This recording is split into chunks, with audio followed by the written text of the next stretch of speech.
Everyone, it's time for us to read the Word of God here in Hebrews chapter 3, verse 10 and 11. That is why I was angry with that generation, and I said, their hearts are always going astray, and they have not known my ways. So I declared an oath in my anger, they shall never enter my rest.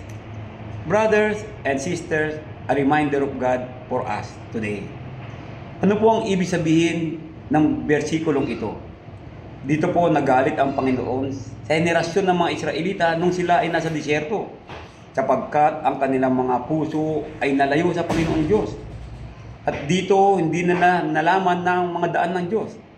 Katulad sa panahon natin ngayon, sinabi ng Panginoong Hesus, I am the way, the truth, and the light. Pero maraming sumusuway sa ating Panginoong Hesus at hindi nila sinusunod ang Diyos. Kaya nag-declare ng pangako ang Diyos noong panahon ng araw. Ang sabi niya, they shall never enter my rest. Ganon din po sa panahon natin ngayon.